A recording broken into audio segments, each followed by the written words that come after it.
Hello, my name is Jacob Halecki. My topic today is on affordable and clean energy in sustainable cities and communities. The problem I'm addressing is corporate greed, at the expense of the environment, as the world is obsessed with yielding profits without facing consequences. I plan on speaking about the history of coal and oil and the benefits of biomass and renewable energy sources. This also relates to how we deal with agriculture and sustainably, as many tractors and farms equipment run on gasoline and fossil fuels and is relied on power generated from coal power plants. We can transition to electric vehicles and batteries powered with different renewable energy sources, which I'll go into detail, including solar power, biomass, hydropower, wind power, etc. Margaret Mead once said, "We won't have a society if we destroy the environment." Henry David Thoreau said, "What is the use of a house if you haven't got a tolerable planet to put it on?" We don't have to sacrifice a strong economy for a healthy environment. Dennis Weaver. The topic is important to me and everyone who's living on a part of this ecological environment on Earth. Earth Day was celebrated on April 22nd this year to help promote awareness of human impact on the environment. This is because pollution from dirty energy sources and from unrenewable sources like coal and oil will eventually become unreliable sources of energy production and won't be sustainable. My career in the future is focusing on not just securing reliable renewable sources of energy, but also resources of water, flora, fauna, and minerals in an environmentally responsible manner. I've been interested in environmental studies since it was my first college course in dual enrollment my junior year of high school. I knew that my major was going to be environmental engineering, science, and resource management. Renewable energy is needed to allow affordable, clean energy to be used for cooking food and for purifying water. Industry has famously been interested in resource-based energy commodity systems. I'm interested in energy sources which don't consume resources, but instead are readily renewable and with renewable resources. According to a study from Gale Publisher, according to Lerner and Gale Publisher from Environmental Science and Context states, 40% of the world's electricity, including about 50% of the United States electricity, is produced by burning coal, a black or brown rock consisting mostly of carbon. Burning coal releases pollutants including sulfur dioxide and mercury, which can cause disease, acid rain, and global warming. However, coal is one of the cheapest sources of energy, and its use is increasing around the world.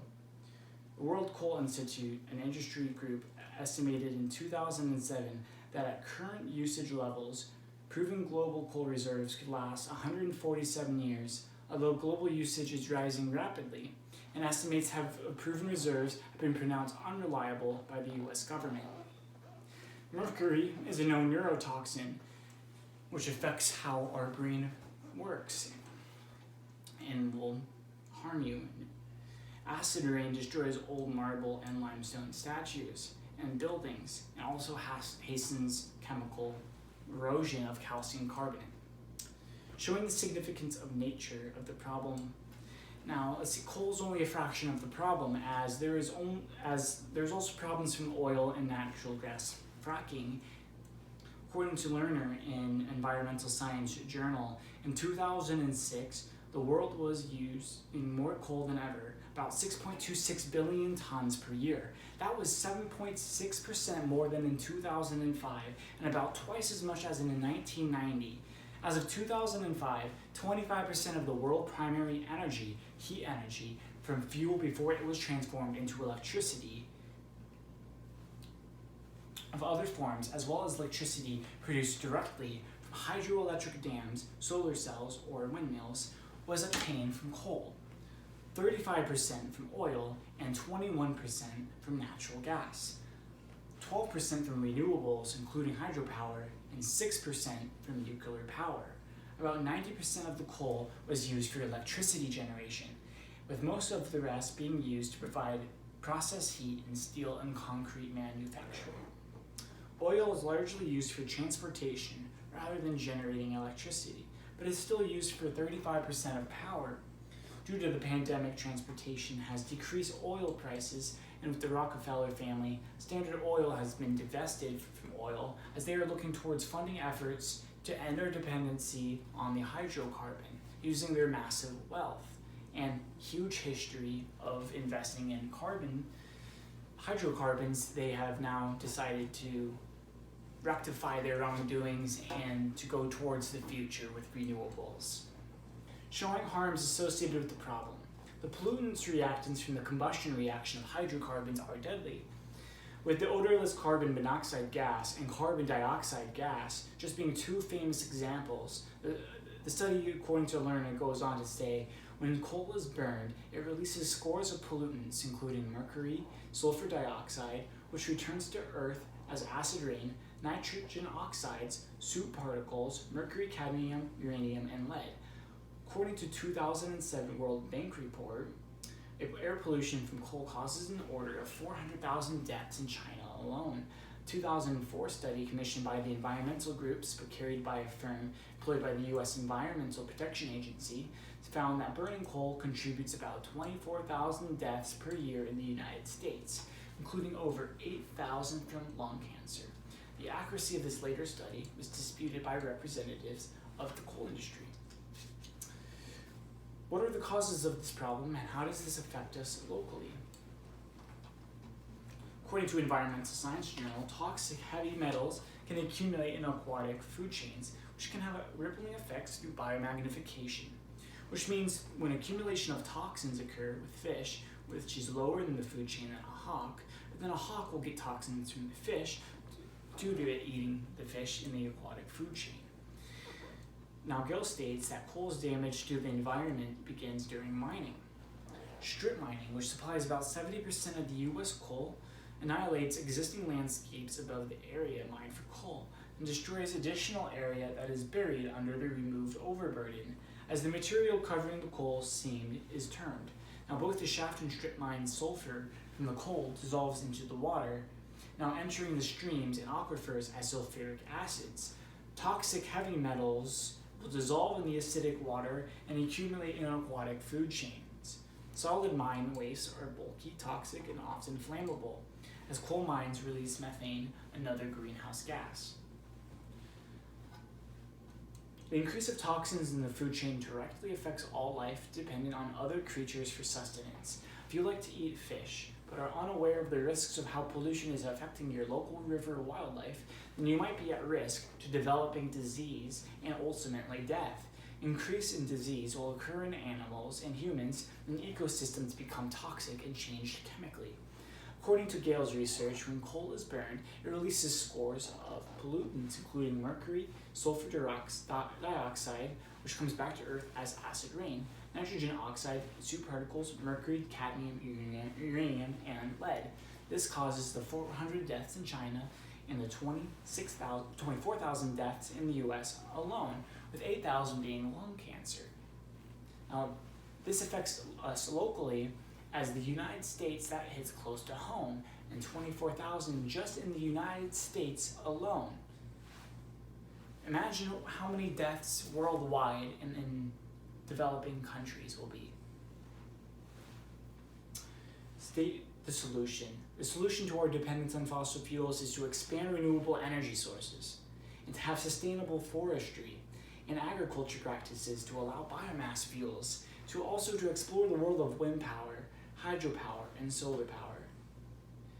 According to Blanchfield and Gale Environmental Studies, some renewables like solar energy, tidal and wave energy, hydropower, electricity produced by rivers running downhill through dams, and wind energy are exposed to the light. The same amount of wind will blow and some amount of the sun will shine. However, the other renewable energy resources, they're only renewable only so long as human beings don't exploit them too greedily, or the change in the environmental conditions that allow their renewal. Now, among these contingent or fragile renewables are those like fuel of wood, biodiesel, or ethanol. This depends on the agriculture and forestry. Farmland and forests can be permanently ruined by practices that destroys the fertility of the soil, ending the cycle of renewal. Biomass energy is the use of flora and fauna or biological materials to be used in energy. According to Archambault's research from Energy in Context states, grasses, agriculture's crops, urban waste, algae, and manure. The International Energy Agency reports that biomass is the most prevalent renewable energy, making up 10% of the total global energy consumed, with electricity from biofuel making up to 1.5% of the global electricity supply. Energy derived from biomass up to 1 to 4% of total energy consumption in the developed countries. It is a more important source of energy in developing countries, as which traditional biomass such as wood, animal dung, charcoal, and crop residues are burned in fireplaces and cook stoves. The burning of traditional biomass leads to significant indoor air pollution and health problems. These sources of biomass also increase deforestation in some countries. Modern advances in technology have the potential to convert biomass cleanly and efficiently into energy and to be used to heat homes, cook food, generate electricity, and power automobiles and airplanes. Some problems of global climate change may be addressed through the use of biomass energy. Carbon dioxide, a greenhouse gas, is removed from the atmosphere as plants grow. This includes algae, and there has been shown that algae can take up to hectaacres worth of forests, the same amount of carbon dioxide as hectaacres of forest in a small amount of algae. And so the energy density ratio is extremely high.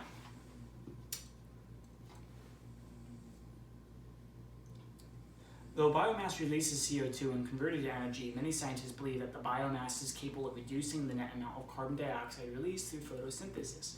Biomass becomes a more viable alternative to traditional sources of fuel as energy prices increase. Hydropower requires potential energy to be converted into electrical power. Hydropower has become an issue with disrupting wildlife and converting CO2 from methane in dams in the tropics, according to Blanchfield. Hydropower uses the force of dammed water running downhill to turn turbines, which produce electricity. Future U.S. hydropower supplies will not increase greatly, as most of the most productive sites have already been developed. Several third world countries have viewed hydropower as a cheap source of future energy and are developing new projects. But environmentalists and native peoples have protested against the damming of more rivers, as the destruction of natural habitats from human communities has been associated with these large hydropower facilities. Also, research in the 1990s have shown that large hydropower projects in the tropics might contribute to as much climate change as making an equal amount of electricity by burning fossil fuels. This is possible because of the seasonal nature of tropical rainfall. In the dry season, water levels in reservoirs fall, exposing large flat muddy areas where plants grow quickly. These plants, like all others, build their tissues by extracting carbon from carbon dioxide in the atmosphere. Carbon dioxide is a major greenhouse gas. When the rainy season raises the water level again, the plants are submerged. Then they die and decay through an oxygen-free anaerobic process that releases the plant's carbon as methane, another greenhouse gas. Molecule for molecule, methane is about 20 times as effective as carbon dioxide at causing climate change. Tropical dams therefore act as factories that can transform carbon dioxide into methane, contributing to global warming. Dams in the US and other countries far from the equator do not suffer from this drawback, but do disrupt river ecosystems and many square miles of territory. Arizona's greatest resource could be harnessing solar power. The Arizona heat, while it's terrible, perhaps we can convert the heat and light energy using photovoltaic cells. Solar power is a practical solution for a desert which sees a lot of sun, but it also makes sense to make an array of solar farms all over the country, which can charge lithium-ion batteries, which then can be stored and used whenever. According to Blanchfield, solar energy has accounted for only 2% of the electricity generated in the United States in 2012, but by 2020 had tripled to 6%. Solar energy systems include passive systems and active systems. Passive solar systems are buildings that are designed to use the sun's heat and light directly, while active systems use mechanical methods to capture the sun's energy as heat for electricity. Photovoltaics are active solar systems that use flat electronic devices, termed solar cells, to convert a fraction of the energy in sunlight directly to electricity.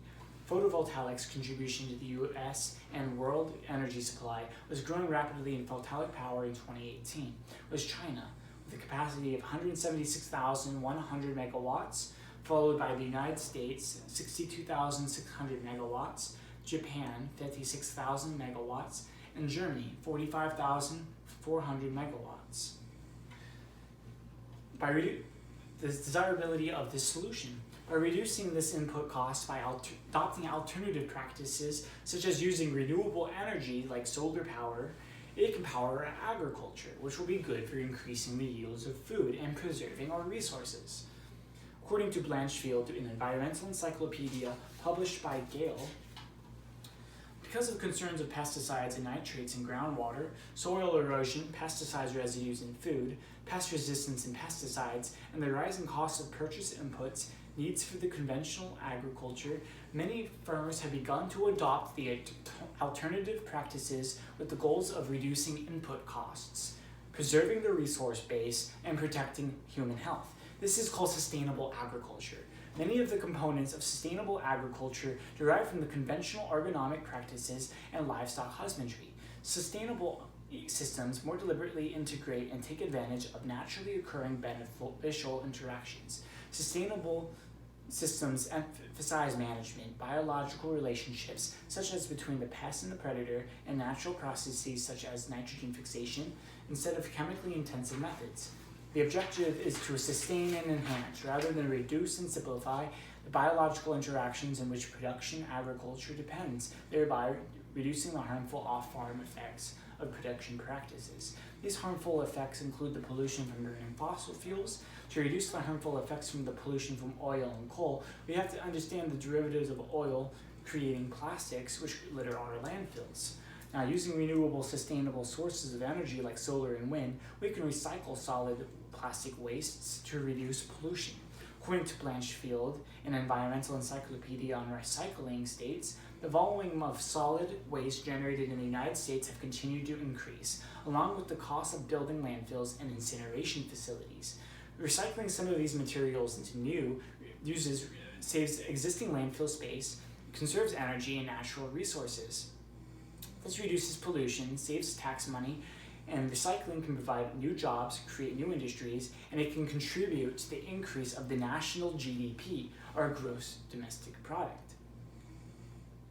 While the growing concern regarding climate change, recycling that has also the potential to reduce greenhouse gas emissions, instead of referring to what people discard every day as garbage, advocates of recycling emphasize the need to refer waste products as post-consumer materials, PCMs, and consider them renewable resources for various manufacturing processes. Coal, oil, and plastics have caused health problems in animals and humans and is leading to radical change in our environment's chemistry. Renewable energies such as biomass, solar, and wind power should be more widely invested in. However, some, like hydropower, should be phased out due to the disruption of aquatic wildlife. To help in the fight against pollution, greed, hunger, and corruption is to fight for the environment, for being active in letting our representatives in government know that we want to see an increase in spending for renewable energy for the investment in a clean energy future. Thank you.